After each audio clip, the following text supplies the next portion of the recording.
Hello everyone, my name is Andrea Lastra and I'm running to be your next SHEP president. SHEP changes lives. I'm sure almost all of us have heard this phrase once or twice before, whether it's through a mission statement said during every general meeting or through the Region 5 chant heard through the hallways of conferences. Or maybe it was through the way we felt as soon as we realized how much of an impact SHEP had had on us in such a short amount of time. The point is that SHEP does change lives, and it's truly changed mine.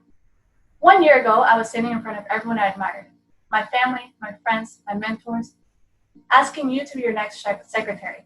I was terrified and nervous, but through the immense support I received from my friends and my family, I gained the self-confidence I needed to ultimately win the position of secretary.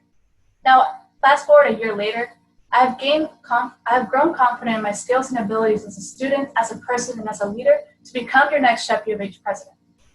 Now, becoming the president of such a big and ever-growing organization is not just a position you do when you're with SHEP. It is a position that you do 24/7, every day for a whole year. And I am deeply aware of the time commitment and passion this position takes because of how closely I worked with this year's presidents and how familiar I am with previous experiences of former presidents. Now, considering these time commitments, the moment the first person came up to me and said, Andrea, you should be the next SHEP U of H president, I didn't brush it off as a joke, but I rather started brainstorming and analyzing the recurring challenges our chapter faced and what events were successful among our members and what innovative events we could provide as a new executive board to further continue developing our new and returning members. With this in mind, I have three main goals for this organization. My first goal is to maintain the familia sense that keeps us rooted and working towards improving not only ourselves but the chapter as a whole. It is the same familia sense that provides a safe shelter away from stressful classes and life events that we may be going through our personal lives. I want the familia to continue to be inclusive regardless of race, major, or classification, and to provide the equal opportunities that would allow all of our members to develop themselves equally. I will do so by increasing the presence and availability of our executive board through all of our events. By doing this, our members will have a direct connection to our leadership and allow them to become more comfortable in explaining their doubts, their goals, and their dreams that we as a chapter can make come true. My second goal is to increase member retention as the year progresses. Now, this has been a recurring challenge that our chapter has faced, but I believe with my fresh experience as a new member and knowing what kept me and others coming back to the SHEP and my previous year as a leadership experience, I can tackle this new challenge. I will do so by implementing events that were once successful in our chapter, such as SHEP's Got Talent and SHEP in Shape, while also providing innovative events that we as a chapter have flagged and providing to our members, such as online mock interviews, which is an essential skill to have nowadays, whether it's through phone or through Skype. I will also do this by increasing the representation across NSM, engineering, and College of Technology colleges so that we diversify our chapter, which would inevitably allow more companies to become more interested in partnering with SHEP U of H, thus increasing exponentially the opportunities that we can offer our members. Lastly, I want to increase the connections between our alumni and our regular members. Right now, we only have 2 official events where our alumni have a direct connection with their members, and it is the volleyball tournament done in the summer and the banquet at the end of the year. I believe by increasing the professional and social events that would work closely with the busy schedule of our alumni, we can create mentorship relationships between our current members and our alumni. With this, our alumni will be reminded of why they kept coming back to SHEP and why they should give us their time and valuable information that will be passed down through SHEP generations. So, SHEP does change lives, but SHEP changes lives because of people like you and I who are passionate enough about this organization and what it stands for. With my goals in mind, the events that I have planned, and the future brainstorming sessions I would have with the new executive board if elected, the chapter will be in good hands. Right now, it is a time for innovation and not of renunciation. It is a time where uncertainty is at an all-time high, but there is one thing for sure. I am ready to be your next SHEP president. Thank you. All right, thank you, Andrea. So I'm going to be asking you a couple questions. All right, and the first one is, given the situation we are currently facing, if the university continues to hold courses and events online, how would you move forward managing the executive board, chairs, and the chapter? And while it is a very unfortunate situation that we're in, I have dealt as a leader in the past about 3 to 4 weeks of how we have handled the events and the leadership right now as a chapter. I would handle it mainly through online meetings, obviously, because everyone needs to be safe.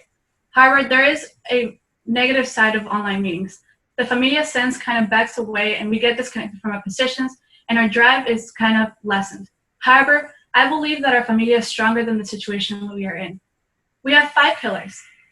Like I mentioned in my speech, I have prepared the events that we can continue to have through the fall semester. With community outreach is the main pillar that is more complicated to work with. However, the academic development, we can still hold SRTs online. We can still have mock interviews online and webinars with companies who are still interested in partnering with Shep U of H.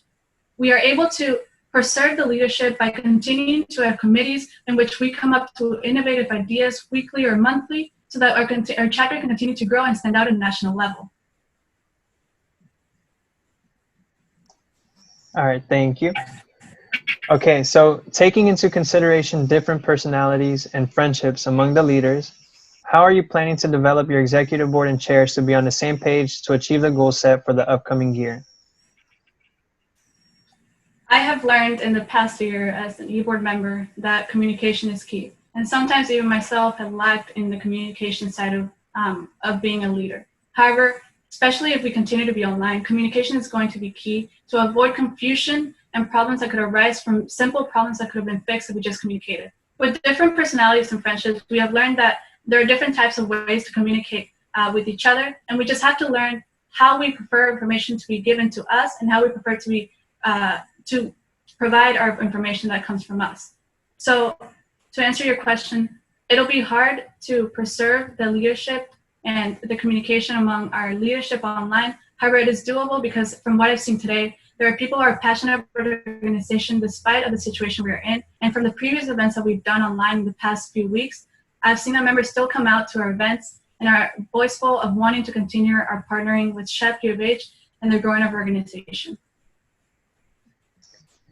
All right, thank you. This next one starts off with kind of a scenario. So just let me know if I need to repeat myself. So there's an executive board member that has been slacking and not keeping up with their tasks.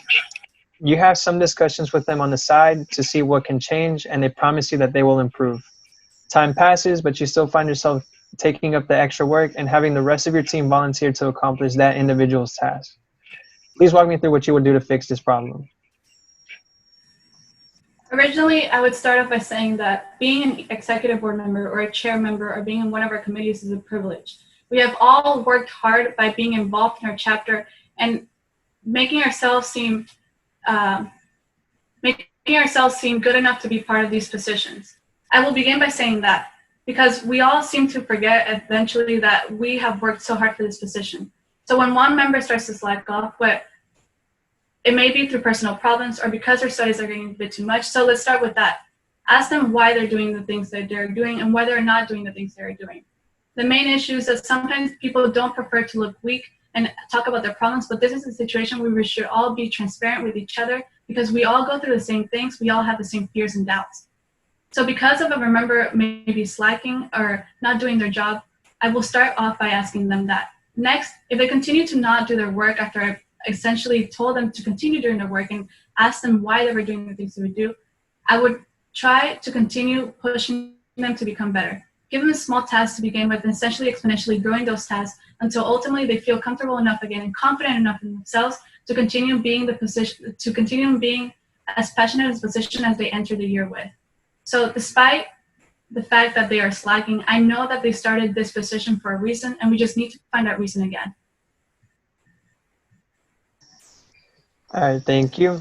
And the final question, I know you mentioned it in your speech, but on top of Shep's mission and vision, our chapter is structured around 5 key pillars. Could you please let us know what your plans are to improve on each one?